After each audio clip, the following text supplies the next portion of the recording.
Naam, waligani mfano wangu wa Fate Media ni time nyingine hii hapa tunakutana hapa kwa ajili ya kuendelea kuhabarishana, kupashana habari moto moto kutoka vyanzo tofauti tofauti vya habari. Sio tutakwenda kukusanyia huko kote, lakini sehemu pekee ambayo nakwenda kukutana na hizo big news, habari ya michezo, burudani, mikasa na vitu vingine tofauti tofauti. As you know, tuko katika mwaka wa uchaguzi, so tutakuwa na kisha pia masuala ya siasa. Tunakuingizia na mdau masuala ya siasa, usipitwe na chochote wala lolote linalohusiana na siasa. So mahali ni hapa hapa Fate Media. Kana sisi sambamba, hakikisha umesha subscribe, utane on notification, lakini vivyo hivyo hakikisha una wawili watatu wenzio ambao umewatumia link wapate kujua kipi ambacho tunakuwa kinaendelea huko Fate Media. Mambo ni mengi sana, lakini bila kupoteza time twende katika ile habari ambayo nimesogezea kwa siku ya leo, ikimhusu icon katika muziki wa Bongo Flava Tanzania. Si mwingine huyu bali ni Diamond Platnumz. Diamond Platnumz kupitia page zake tofauti tofauti na page za Wasafi zilipata kupost kwamba amepata show, na show yenyewe ni kwenda kuperform katika sherehe ya harusi nchini Zambia. Alikuwa ametravel vizuri, lakini baada ya kwenda na kurudi tukaja kuletewa au match amelipo katika sherehe hiyo ya harusi huko Zambia, katika sherehe ya matajiri. Watu wengi wamehoji pia kwa nini sasa hivi kumekuwa na wimbi kubwa la wasanii wetu wa Tanzania au East Africa. Sasa Tanzania imeonekana wamekuwa ni watu wa kwenda kuperform kwenye masherehe, lakini sio kwenye zile show kubwa kama wenzetu wa Nigeria wanavyojaza maarena, wanaitwa kwenye mashow London na sehemu zingine tofauti tofauti ulimwenguni. Lakini kibongo bongo imekuwa ni mara nyingi zaidi tumeona wasanii wetu wakiitwa kwenye masherehe.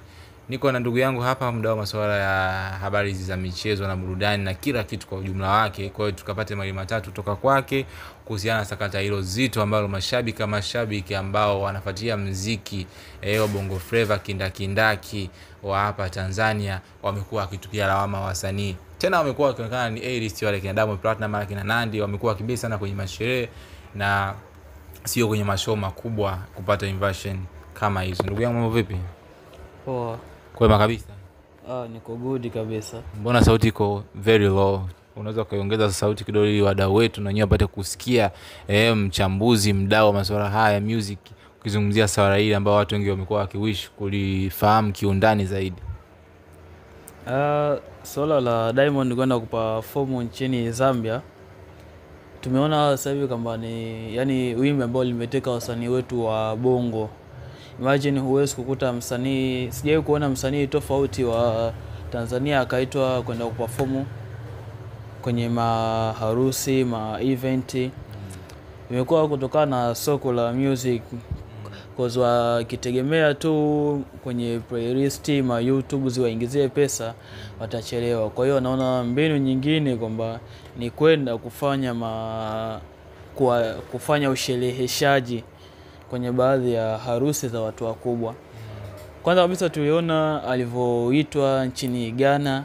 Nadhani alilipwa bilioni 1 na alikodishiwa private jet ambayo ilionekana yani amelipwa zaidi ya Davido ambao walikuwa wamehudhuria katika sherehe. Yes, alilipwa zaidi.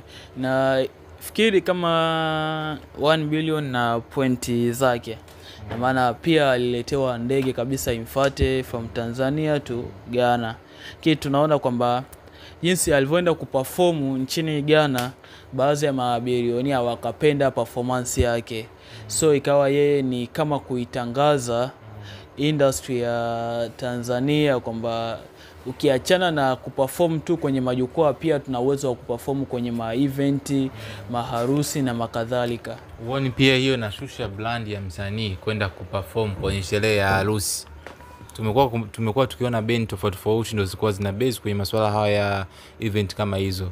Why kwa msanii mkubwa kama yule ambaye anapambana leo kesho kuingia katika hata nominees katika tuzo za Grammy huko, yuko focus kwenye masuala ya harusi. Tunaona wenzetu wa Nigeria kidogo sio kwa wingi sana, yani tumeona wao wakiwa wamebase kwenye mashow makubwa tu, yani wakizidi kujiwekea misingi yao mizuri kwamba okay watatakiwa kutuita kwenye Super Bowl labda vitu gani, lakini sio kwenye masuala ya sherehe. Ili unalionaje sasa kwa wasanii wetu, kwa muziki wetu kwa ujumla wa Tanzania unaelekea wapi sasa hivi? Maana Elif ndio wao wanakesha kwenye masherehe. Je, hao upcoming artists itakuwaje sasa?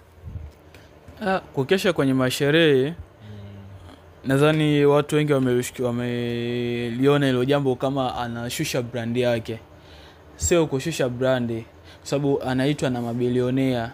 Hatujawahi kuona Tanzania bilionea yote akamuita Diamond Platinum kwenye sherehe yake. Nadhani hatujawahi kuona. Lakini tunaona serikali, vyama vya siasa vinakuwa vinamuita pia.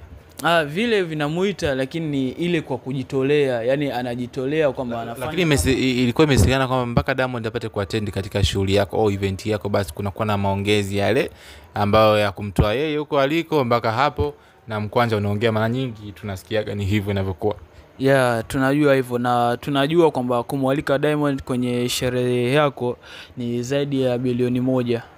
Kwa Tanzania hakuna tajiri yoyote atakayesema kwamba nimuite Diamond akaperform. Kwenye masuala ya vyama, uzinduaji huwa naye anapata kama ule moyo tu kwamba wa kusema kwamba niende nikaungane na watu fulani. Unataka kuniambia huwa anaenda bure bila chochote kitu? I don't know. Yani sio sana kwamba anachopewa, yani anafanya kwa kujitolea, cause apewe asipewe kwake anaona ni kitu cha kawaida tu. Lakini pia kwenda kuperform nchini Zambia kwenye sherehe pia inamtangazia jina.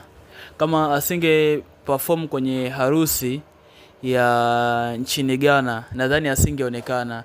Then kwamba anaendelea kuitangaza muziki wake zaidi ya Afrika. Unaona pia aliendaga kama ni Kenya wapi hivi kulikuwa kwenye shughuli kabla hata hiyo ya huko Ghana.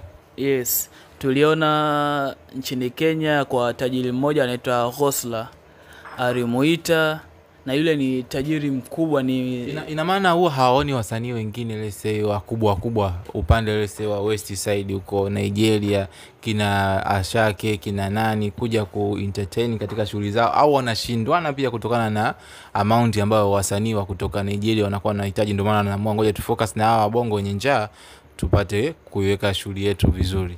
No, kwenye industry ya muziki wanaangalia yani mtu ambaye ana trend zaidi.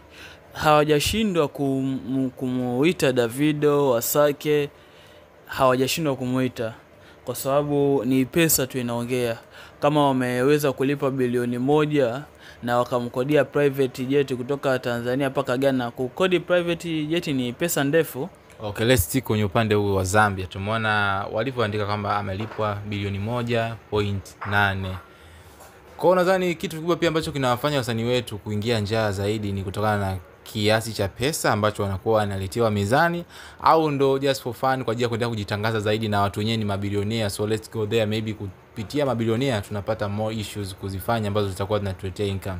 Yes, ni mambo mawili. Yani pale anapofanya ana Waswahili tunasema kwamba anapiga jiwe moja kwa ndege wawili. Okay. So, cha kwanza anatangaza muziki kwa sababu wale mabilionea koza anaweza akampa fursa mbalimbali za kufanya, na anaweza akamtafutia msanii wa mkubwa zaidi akafanya naye collab.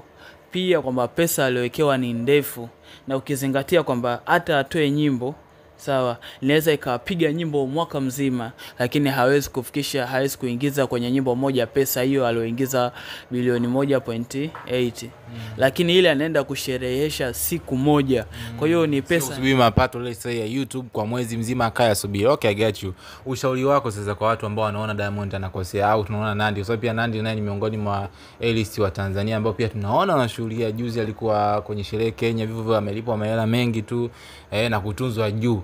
Wazani ushauri wako sasa kwa watu ambao wanaona kama wasanii wetu wanakengeuka na ile ndoto ya wao kuingia katika matuzo makubwa ya Grammy kama inapotea kutokana na wao kwenda kuattend au kwenda kuentertain shughuli, especially sherehe ya harusi. Tumeona wenzetu wa Marekani Super Bowl zao, some Nigerians wanakuwa wanapata artist kule kwenye nini makubwa, lakini kibongo imekuwa ni ngumu. Ushauri wako sasa ni upi?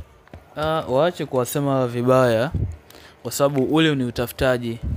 Huyo anayemsema hata angekuwa yeye, achana na 1.8 billion, hata angewekewa milioni 5, huyo anaongea hivyo angeenda, sababu ni utafutaji. Yani ni utafutaji. Imagine kwamba mtu anafanya kazi kwa mwezi analipwa 300,000. Sasa hivi anaambiwa kwamba njoo bwana, kuna jambo fulani ufanye ndani ya siku moja, unapata milioni 1. Hawezi kuacha kwenda. Kwa hiyo wasimseme vibaya kwamba huo ni mbinu ya utafutaji, na ikitokea kitu zaidi aende, asiache kwenda kwa sababu ya maneno ya watu.